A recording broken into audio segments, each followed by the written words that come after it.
नमस्कार, बहुत स्वागत आपका। आप देख रहे हैं द न्यूज, आपके साथ मैं सृष्टि मिश्रा। महिला आरक्षण बिल को लेकर एक बहुत बड़ी खबर सामने आई है कि इसको लोकसभा में विधि एवं न्याय मंत्री स्वतंत्र प्रभार अर्जुन मेघवाल ने पेश कर दिया है और विपक्ष के भारी हंगामे के बीच ये देखा गया कि लोकसभा में इस बिल को पेश किया गया है और यही इस वक्त की बड़ी खबर सामने आ रही है। अब देखिए, यहां पर एक और बात सामने आ रही है कि इस बिल का नाम, इस विधेयक का नाम अर्जुन राम मेघवाल ने यह पढ़ा कि इस बिल को नारी शक्ति वंदन अधिनियम के नाम से जाना जाएगा। उन्होंने एक और वाक्य पढ़ा और देखिए, चौंका देने वाली खबर सामने आई है। महिलाओं के सम्मान में सरकार का यह ऐतिहासिक फैसला है। यहाँ पर आपको बता दें कि अर्जुन राम मेघवाल ने कहा कि जहां जहां नारी को पूजा जाता है वहां वहां देवता निवास करते हैं। यत्र नार्यस्तु पूज्यते रमन्ते तत्र देवता, मतलब कि जहां नारी को पूजा जाता है वहां पर देवताओं का निवास होता है। और यही वजह है कि इस बिल का नाम इतने अच्छे तरीके से रखा गया है, नारी शक्ति वंदन अधिनियम। आपको बता दें, अब विधानसभा में और संसद के अंदर महिलाओं की जो सीट है वो 33% के लिए सुरक्षित हो जाएगी। कोई भेदभाव नहीं इसमें। और देखिए, 27 सालों का इतिहास रहा है कि यह बिल दोनों सदन में पास नहीं हो पाया था। तत्कालीन यूपीए सरकार में राज्यसभा में इस बिल को पेश किया गया था।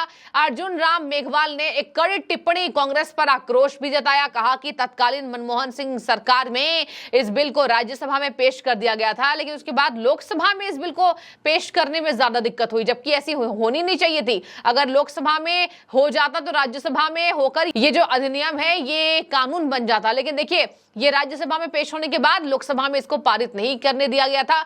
2010 की बात है और के कविता ने भी इसको लेकर एक भारी आंदोलन किया था, 6 दिनों की भूख हड़ताल की थी। और देखिए, यही सब बातें हैं कि महिला आरक्षण बिल को एक बार फिर से लाया जा रहा है। हालांकि मैं आपको बता दूं, अर्जुन राम मेघवाल ने बता दिया कि ऐतिहासिक दिन है, नारी को सम्मान देना जरूरी है। और देखिए, आधी आबादी महिलाओं की है देश में और इसी वजह से ये आरक्षण आ रहा है सामने। आपको ये भी बता दें कि करीब 30 सालों से ये इतिहास रहा है अटका पड़ा। 1947 के बाद, आजादी के बाद से ही इसकी चर्चा तेज हो गई थी, लेकिन आज तक किसी सरकार ने यह काम नहीं कर दिखाया। अब संसद के अंदर प्रधानमंत्री ने एक बड़े खास अंदाज में कहा कि मुझे ऐसा लगता है कि मुझे ईश्वर ने इस आरक्षण बिल को पास करने के लिए चुना है। कई सालों से ये अथक प्रयास चल रहे थे, लेकिन ये जमीनी स्तर पर इस बिल को लागू नहीं किया गया, ना ही ये दोनों सदन में पारित हुआ। लेकिन अब मुझे ऐसा लगता है कि भगवान ने मुझे इस काम को करने के लिए चुना है, ये प्रधानमंत्री नरेंद्र मोदी ने कहा है। एक और मैं आपको सबसे बड़ा अपडेट महिला आरक्षण विधेयक को लेकर दे देती हूँ कि ये 2024 के लोकसभा चुनाव में पारित नहीं होगा, लागू नहीं होगा। और आपको बता दें कि ये संसदीय कमेटी में यह तय किया गया कि इस बिल को 2024 में लागू नहीं किया जाएगा और इसी को लेकर लगातार ये सामने आ रही है कि कैबिनेट की सहमति इसमें बनी है। कैबिनेट के सभी नेताओं ने इसमें सहमति जताई है, मंजूरी दी है। ये जो कानून है, महिला आरक्षण कानून, ये आरक्षण का कानून 24 के लोकसभा चुनाव में लागू नहीं होगा।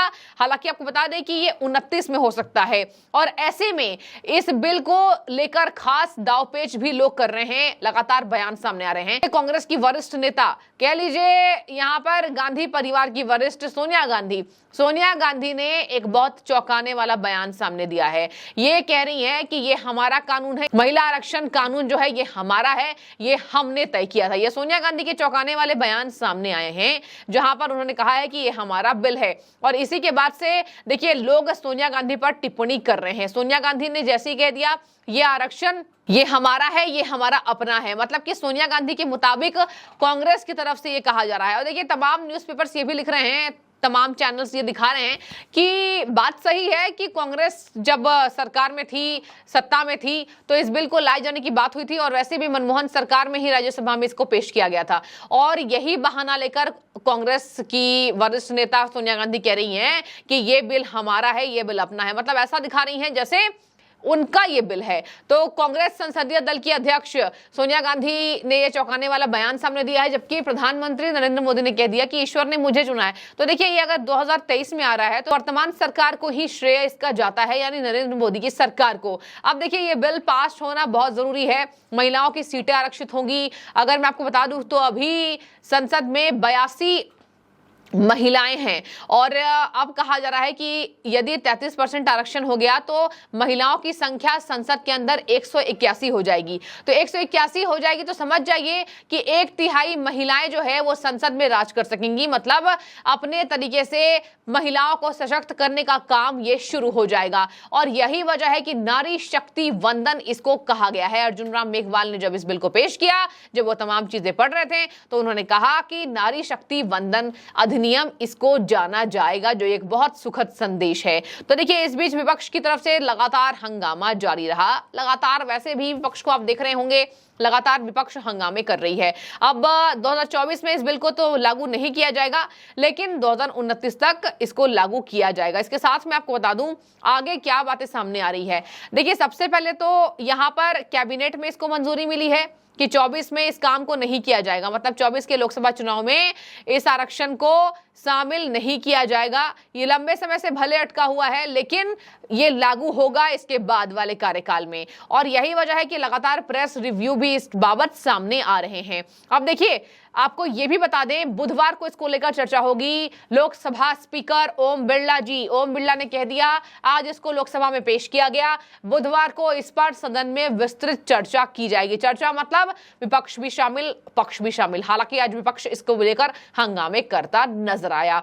कांग्रेस की संसदीय समिति की बैठक हुई थी अभी 2 दिन पहले। देखिए, यहां पर इसी दमखम के साथ सोनिया गांधी कह रही हैं, अध्यक्ष जो हैं सोनिया गांधी कह रही हैं कि ये हमारा बिल है, लेकिन ये सरासर गलत है। देखिए, ये आरोप भी लग रहे हैं। अर्जुन राम मेघवाल ने ये कहा, तत्कालीन सरकार में यूपीए सरकार चल रही थी, मनमोहन की सरकार थी, कांग्रेस की सरकार थी, क्यों नहीं इसको पेश किया गया? इस बिल को क्यों नहीं लाया गया? इस कानून को क्यों नहीं रखा गया सामने? आखिर ये अटका क्यों? और इसी वजह से वो तीखी प्रतिक्रिया इस बाबत कांग्रेस पर उन्होंने अपनी दिखाई है। और कांग्रेस कह रही है ये बिल हमारा अपना है। तो देखिए, ऐसे में सरकार और पक्ष विपक्ष में ये वार तकरार तो ऐसे भी चलता रहता है, लेकिन अगर इस बिल को पेश कर दिया जाएगा तो महिलाओं के लिए जो सीटें आरक्षित होंगी, इस समाज को एक उत्कृष्ट स्थान महिलाओं को देता समाज दिखाई देगा, जो एक सुखद संदेश है। आजादी के बाद ये पहली बार होगा जब महिलाओं को आरक्षण मिलेगा।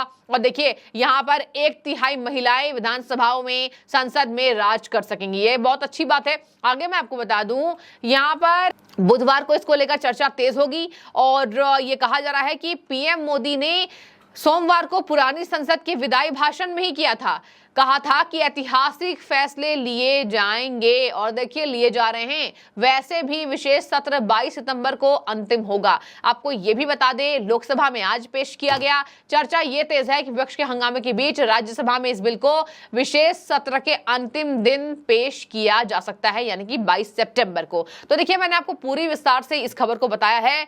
महिला आरक्षण बिल का नया नाम नारी शक्ति वंदन अधिनियम। इसके साथ ये भी कहा अर्जुन राम मेघवाल ने, यत्र नार्यस्तु पूज्यते तत्र रमन्ते देवता, यानी कि जहां नारी का सम्मान होता है, जहां नारी को पूजा जाता है, वहां पर देवताओं का निवास होता है। तो देखिए, ये भारत सरकार का ऐतिहासिक फैसला। सोनिया गांधी कह रही है हमारा है, हमारा अपना बिल है, लेकिन कांग्रेस सरकार ने इसको पेश नहीं कराया था। अब मोदी सरकार इसको पेश कर रही है। देखने वाली बात होगी पक्ष विपक्ष के बीच कैसा तर्क संगत न्याय होता है इस आरक्षण बिल को लेकर। बने रहिए, इस कानून का आना बहुत जरूरी था। अब मैं चाहूंगी आपकी राय इस कानून के बाबत जरूर बताएं हमें। बहुत शुक्रिया।